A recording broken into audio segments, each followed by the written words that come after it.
میرے پیارے رسول صلی اللہ علیہ وآلہ وسلم نے ایک مزدور کے ہاتھ چوم کر پوری دنیا کو یہ پیغام دیا کہ محنت اور اپنے خاندان کی کفالت کرنا عین عبادت ہے، عین اسلام ہے۔ رہبانیت، صوفیزم، گوشہ نشینی اختیار کرنا، معاشرے سے کٹ جانا، اس کا اسلام سے کوئی تعلق نہیں۔ اعوذ باللہ من الشیطان الرجیم، بسم اللہ الرحمن الرحیم۔ میرے معزز سامعین و ناظرین، السلام علیکم۔ میرے معزز سامعین و ناظرین، آج کی اس ویڈیو میں آپ کو بتاؤں گا کہ رہبانیت کیا ہے اور قرآن اس کے بارے میں کیا کہتا ہے۔ رہبانیت کے معنی یہ ہیں کہ گوشہ نشین ہو جانا، اللہ کی عبادت کے لیے جنگلوں میں چلے جانا، خانقاہوں میں بیٹھ کر اللہ اللہ کرنا، مسجد میں بیٹھ کر 24 گھنٹے اللہ کا ذکر کرنا، دنیا سے کنارہ کش ہو جانا، معاشرے سے کٹ جانا، یہ ہے رہبانیت۔ اور قرآن اس کے بارے میں کیا کہتا ہے، آئیے قرآن سے پوچھتے ہیں۔ سورہ حدید کی آیت نمبر 27 میں پروردگار عالم نے واضح اعلان کیا، بسم اللہ الرحمن الرحیم، وَرَهْبَانِيَّةً ابْتَدَعُوهَا مَا كَتَبْنَا عَلَيْهِمْ۔ واضح اعلان، بالکل واضح۔ رہبانیت، اللہ فرماتا ہے یہ جو رہبانیت ہے، نبتدعوها، اس کی ابتدا کرنے والے تم خود ہو۔ ما كتبنا علیہم، ہم نے کوئی ایسا حکم نہیں دیا، نہ ہی رہبانیت کو ہم نے تم پہ فرض کیا ہے۔ یہ ہے قرآن کی طرف سے صوفیزم، رہبانیت، گوشہ نشینی اور دنیا کو ترک کرنے کا حکم۔ میرے معزز سامعین، دیکھیے آج کا جوان بے راہ و روی کا شکار ہے۔ آج ہمارے معاشرے کے جوان کو یہ پتہ نہیں ہے کہ اسلام کیا ہے۔ ہمارے معاشرے کے اندر یہ تقسیم پیدا کر دی گئی ہے کہ اسلام ایک الگ چیز ہے اور یہ دنیا ایک الگ چیز ہے۔ اسلام الگ چیز ہے، الگ شے ہے، اور یہ دنیا الگ ہے۔ حالانکہ ایسا نہیں ہے، ایسا نہیں ہے۔ اسلام ایک نظام ہے، مکمل ضابطۂ حیات ہے کہ ہم نے دنیا میں زندگی کیسے گزارنی ہے، یہ ہمیں اسلام بتائے گا۔ اسلام نے واضح طور پر میں عرض کر چکا ہوں، اسلام نے کبھی بھی دنیا کو ترک کرنے کا حکم نہیں دیا کہ آپ راہب بن جائیں، آپ گوشہ نشین ہو جائیں، آپ دنیا کو ترک کر دیں۔ قرآن نے کبھی، اسلام نے کبھی کوئی ایسا حکم نہیں دیا کہ آپ دنیا کو ترک کر دیں۔ ہاں، اسلام نے یہ حکم دیا ہے کہ آپ کے دل میں جو دنیا کی محبت ہے اس کو ترک کریں، دنیا کے دھوکے میں نہ آئیں، دونوں کو ساتھ لے کے چلیں، دین کو بھی دنیا کو بھی، لیکن دنیا کے دھوکے میں نہیں آنا۔ تو میرے معزز سامعین، اسلام معاشرتی زندگی کو پسند کرتا ہے، اسلام مل جل کے رہنے کو پسند کرتا ہے۔ سرور کائنات کا واقعہ یاد نہیں ہے آپ کو؟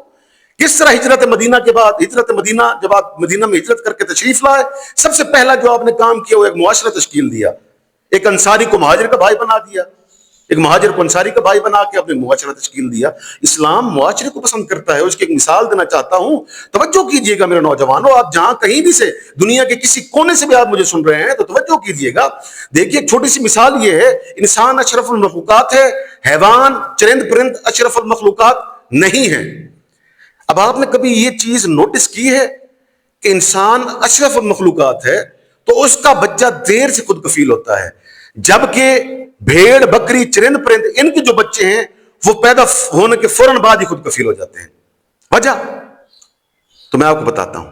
دیکھیے جو مچھلی ہے اس کے بچے انڈے سے نکلتے ہی تیرنا شروع کر دیتے ہیں، بھیڑ کا بچہ ماں کے پیٹ سے نکلتے ہی دوڑنا شروع کر دیتا ہے، جبکہ انسان اشرف المخلوقات ہے، اس کا بچہ خود کفیل ہونے میں 5 سال لگا دیتا ہے۔ وجہ یہ ہے کہ اللہ، ہمارا اسلام ایک معاشرہ قائم کرنا چاہتا ہے۔ دیکھیے ہمارے ہاں جو ہمارے معاشرے کے اندر، اسلامی معاشرے کے اندر ہمارے ہاں جو شادیاں ہیں وہ 80% شادیاں بچوں کی وجہ سے ٹکی ہوئی ہیں۔ اسلام اس لیے مسلمان کے بچے کو، انسان کے بچے کو لیٹ خود کفیل کرتا ہے، دیر سے خود کفیل کرتا ہے، تاکہ والدین اس کی وجہ سے آپس میں جڑے رہیں۔ ان کے درمیان اگر کوئی عداوت ہے، کوئی چپ کلش ہے، کوئی نفرت ہے تو وہ بچے کی وجہ سے ختم ہو جاتی ہے۔ ماں باپ اپنے بچے کی کفالت کرتے ہیں، اسے پروان چڑھاتے ہیں، جب وہ خود کفیل ہو جاتا ہے تو پھر وہ خود ایک خاندان کا سربراہ اور کفیل بن جاتا ہے۔ تو اسلام معاشرہ چاہتا ہے، اسلام ملت بنانا چاہتا ہے، اسلام مملکت بنانا چاہتا ہے۔ اسلام کبھی بھی آپ کو یہ حکم نہیں دیتا کہ آپ اپنے معاشرے کو ترک کر کے راہب بن جائیں، صوفی بن جائیں، یا خانقاہ کے اندر گوشہ نشینی اختیار کر لیں۔ تو میرے معزز سامعین، دیکھیے ایک چھوٹا سا واقعہ آپ کی زندگی بدل دے گا انشاءاللہ تعالی میرے معزز سامعین. جہاں کہیں سے بھی دنیا کے جس کونے سے بھی میرے معزز سامعین میرا نوجوان مجھے سن رہا ہے تو یہ واقعہ ضرور سنیے گا. سرور کائنات اپنے اصحاب با وفا کے ساتھ مدینہ کی گلیوں سے گزر رہے ہیں کہ ایک مرتبہ ایک گلی سے گزرے, ایک مزدور پر نظر پڑی, ہاتھ میں بیلچا ہے, ماتھے پہ پسینہ ہے اور ہاتھ مٹی سے سنے ہوئے ہیں, ہاتھوں میں مٹی لگی ہوئی ہے. سرور کائنات نے جب اس کو اس حالت میں دیکھا تو آپ نے آواز دی, اے مزدور ادھر آ.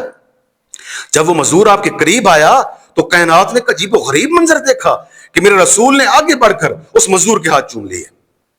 وہ رسول کہ جس کے ہاتھ چومنے کے لیے پوری کائنات پہ تاب ہے, وہ کائنات کا رسول مٹی سے بھرے ہوئے ہاتھوں کو چوم رہا ہے.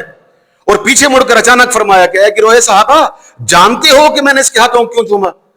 تو صحابہ با وفا پریشان ہو کر کہتے ہیں یا رسول اللہ نہیں, ہم بڑے حیران ہیں. آپ نے فرمایا اس لیے چوما ہے کہ یہ وہ ہاتھ ہیں جنہیں جہنم کی آگ چھو بھی نہیں سکے گی.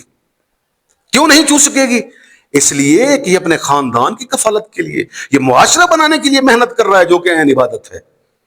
تو میرے معزز سامعین دیکھیے, میرے رسول نے میرے ویڈیو کا آخری حصہ, آخری پیغام نوجوانوں سے گزارش ہے کہ میرے اس پیغام کو اپنے اذہان میں ذہن نشین کر لیجئے گا کہ رسول اللہ نے ایک مزدور کے ہاتھ چوم کر, حالانکہ ہم تو پیروں اور مریدوں کے ہاتھ چومتے ہیں, ہم تو وڈیروں کے ہاتھ چومتے ہیں, ہم سرداروں کے ہاتھ چومتے ہیں, ہم سیاستدانوں کے ہاتھ چومتے ہیں, لیکن میرا رسول مزدور کے ہاتھ چوم رہا ہے اور چوم کر یہ اعلان کر رہا ہے کہ ہاتھ وہی پیارے ہیں جو رزق حلال کماتے ہیں اور معاشرہ تشکیل دیتے ہیں.